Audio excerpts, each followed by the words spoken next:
Greetings, members, one and all of the Salivation Nation. We are going to discuss the most compelling motivation why you should hold gold and silver because of what just happened. Let's explore.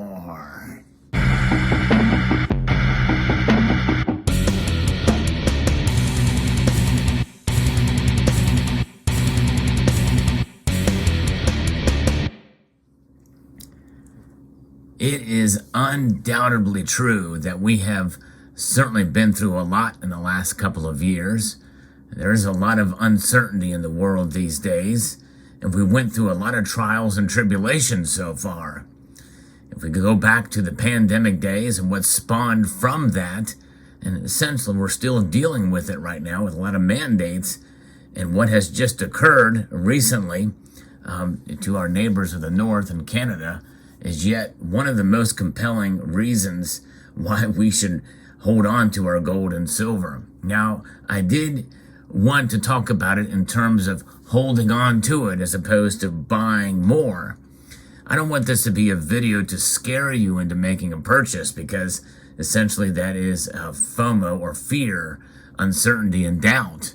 And I don't want your judgment to be clouded by that, but we must be real with what is going on in the world today.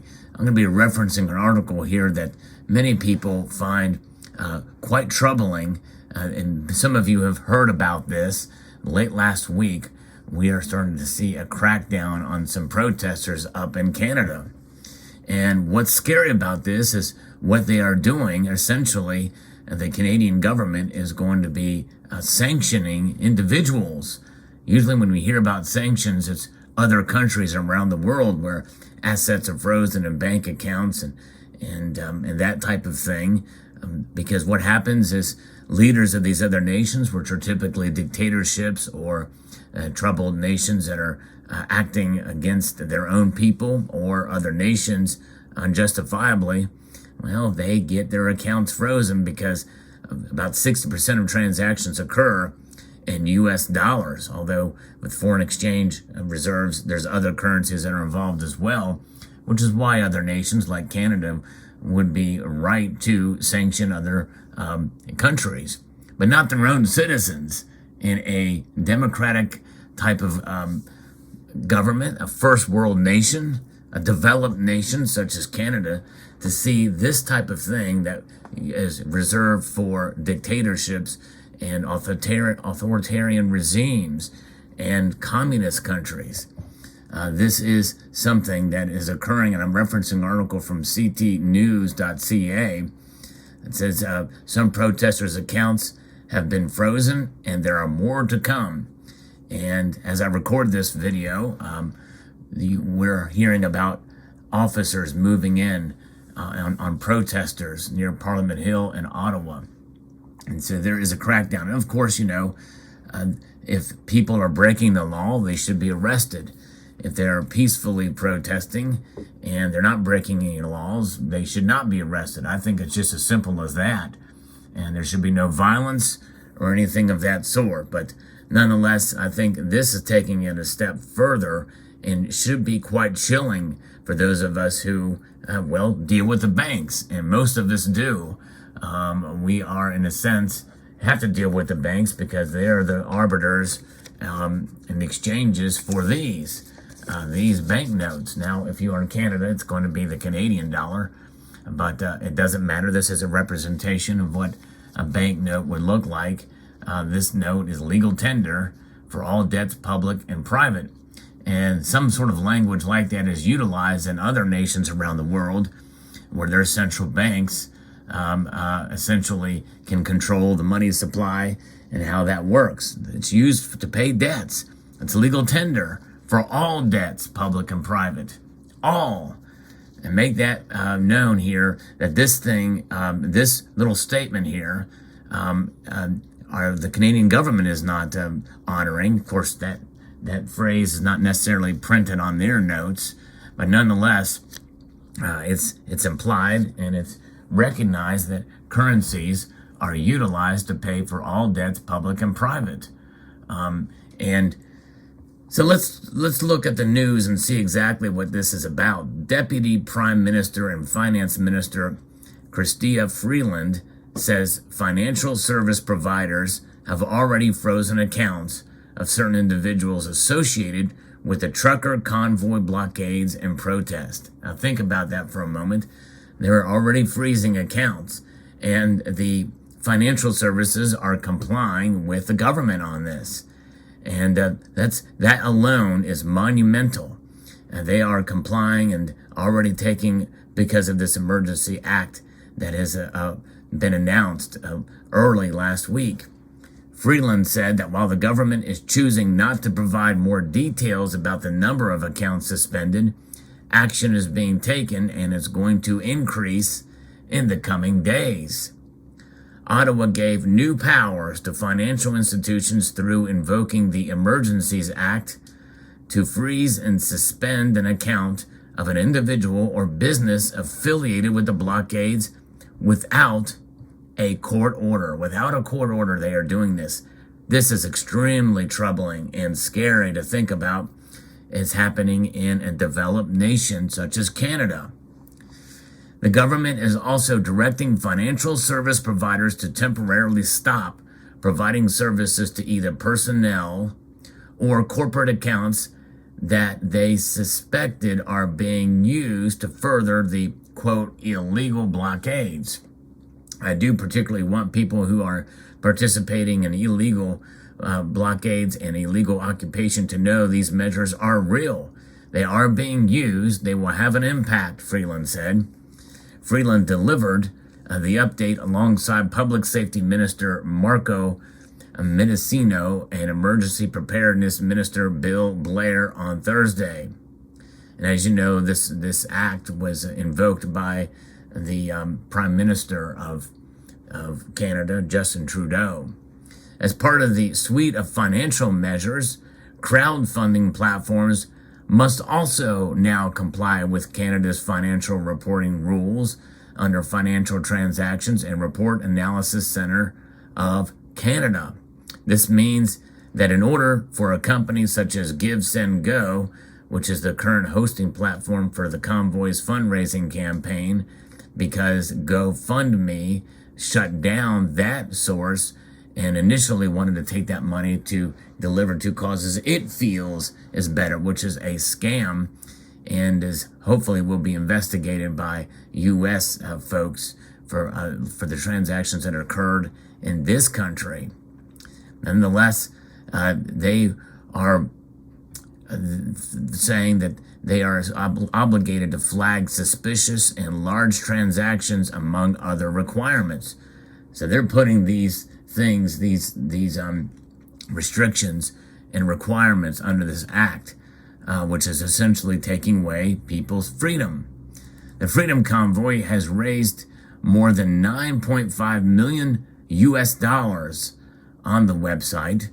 Freeland says she's meeting frequently with the heads of Canada's major banks and the director of FinTrack and with the commissioner of the Royal Canadian Mounted Police to discuss the next steps. It gives me no pleasure to impose any of these measures. In fact, we do so with great sorrow, but do not doubt our determination to act. Well, of course, and my feeling is, I don't want to, it's probably not wise to judge the motivation of some of these folks, but I don't see how they're doing this with great sorrow. I believe it's with great power and hunger and lust for that power. But they're doing it to defend their democracy, but it's an assault. It's a direct assault on our democracy, which is why I'm kind of impugning motive here, to defend our economy and to restore peace, she said. But I would make the argument that I've not heard any stories of any great amounts of violence with these protests. No destruction of property, no looting, no deaths, no rioting. It's a convoy. It is a protest. And the thing is that look at what happened in the summer of 2020 here in the United States with Black Lives Matters and with Antifa and other organizations that were violent, that did destroy property. Some of them actually created their own autonomous zone where there was murder and mayhem. Did we freeze any bank accounts there? Which probably would have been much more appropriate considering what they were doing and targeting the organizations funding this, which actually we're finding out has become a complete and utter scam. Black Lives Matter, 100% scam organization. It baffles my mind how they can pick and choose what to go after. And now this is a different country. We're talking Canada here, which maybe does not have some of the same protections, but obviously you look at the ideology of the prime minister there, and that should tell you everything that you need to know. It is quite troubling and concerning to see what's going on there. So the article continues. It's something that we, law enforcement and financial service providers, have been working on very, very carefully. And that's why, according to this lady here, Freeland, I say the use of the financial tools is actually going to increase in the coming days because it was important for us to be sure what safeguards were in place. So now they've got this and they're saying it's going to be increased. This is, folks, why we hold gold and silver. And so if you are stacking gold and silver, I would say hold on to it. Do not sell for any reason. I'm hearing people talk about, the high premiums that we're paying for gold and silver these days, and it is tough. It is, in fact, my LCS is for generic silver is selling them for like $4 or $5 over spot now, over $5 over spot, and I'm not buying it at that price. I'm holding on to what silver I do have. You have to make that decision. But I would say if a local coin shop or whatever place you are selling it will only give you spot or $1 over spot, I think any price over spot at this point, considering what's going on, this is the time to hold your gold, hold your silver, and hold on for dear life. Yes, indeed. There's an acronym for that as well. And because what's happening in Canada very well could come to the United States, as there is a ramping up of another freedom type convoy that will be occurring here. And the organizer of such is saying that they've lost count on how many participants who have committed already to this. And so we could see that occur here in the United States. And obviously, because of what has occurred between the with 25% of the trade going through a certain bridge, there very well could be a disruption in in the economy and trade, which could have an effect on supply chains and the like as well. Good or bad, whatever your feelings are on it. I'm not really big on blocking traffic in protest, whether they're peaceful or not. I think that's kind of where I differ a little bit from some of these protests with the truckers, but I stand behind them regardless of what their message is because of the overreach of the federal government. And the overreach of the federal government is quite apparent with how they're going after some of these folks and people who support them. And that's just it. It's freedom of expression. And I'd like to think that Canada has some of these rights there. But, and some of these rights were formulated kind of late in the country's history, I think 1982. And they may be a little bit watered down compared to what we have here in the U.S., but nonetheless, it's a shame. If it can happen there, it can happen here. The article goes on. Parliamentarians' debate of the Emergencies Act kicked off late last week with Prime Minister Justin Trudeau noting it was a needed step and that existing laws wouldn't have been able to rectify the issue. The Conservative Party has said the move is a power grab by the Liberals, specifically taking issue with the financial measures introduced. Interim Conservative leader Candice Bergen said on Thursday that the government's declaration isn't consistent with fundamental freedoms. You think? I think that's the obvious statement of the day or the week, maybe even the year. The government should not have the power to close the bank accounts of Canadians on a whim. The Prime Minister is doing this to save his own political skin, But this is not a game. It comes to a cost of Canadians' rights or freedoms. My guess is he's probably being pressured by some of the major power brokers and leaders around the world, because if the truckers can get away with this there, then they will feel emboldened, and other protesters against vaccine mandates, which are ridiculous at this point in time, considering the science and what the version of the virus we have, and the effective efficacy of the vaccines. This is something that I believe that we're going to see pushback on, and they don't want to be able to give up their power. And it's just a shame. All the more reason why we should empower ourselves with gold and silver, folks. And that's really the bottom line here. Now, this very well may be one of my most important videos I've ever recorded, because it's fundamental here that when you have cash, you do not have the power, because they are sucking the power out of it with inflation, number one, and number two, with most dollars spawning from digital platforms and entities such as banks and the like. You're at the mercy of the banks. You are at the mercy of the banks.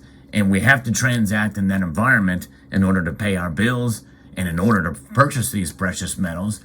It does not take away from the nature of what the dollar is, or the Canadian dollar, or any other currency, but it is a devaluing asset, and it is an asset that they can take and they can seize at their whim and freeze at their whim. Well, I enjoy a nice, warm, balmy day with the warmth of gold and silver. And this is what I think should be paramount for us, to hold on to our gold and to our silver. And if you are so inclined, it may not be a bad idea to maybe purchase a little bit if you can afford to do so, and with you understanding of the premiums and the like. But do it with a clear conscience, and do it with a clear understanding of what of the purchase that you make, in order to preserve your wealth and to preserve your freedom. There is freedom with gold and silver. Gold and silver do not have an agenda, folks. They are in and of themselves intrinsic, because of what they are, for thousands of years, and that will not change. So there you go. So hold on to your gold and silver, folks, and God bless Canada and its Canadians, and I pray for perseverance of peace and of freedom in the great white north of Canada. We stand by you here in America, for those who love freedom, and thank you for everyone who fights for freedom and for self-determination and individual liberty. I'd like to extend a multitude of gratitude to you all for taking the time to watch this video, and to encourage you to please rate, share, comment, and subscribe.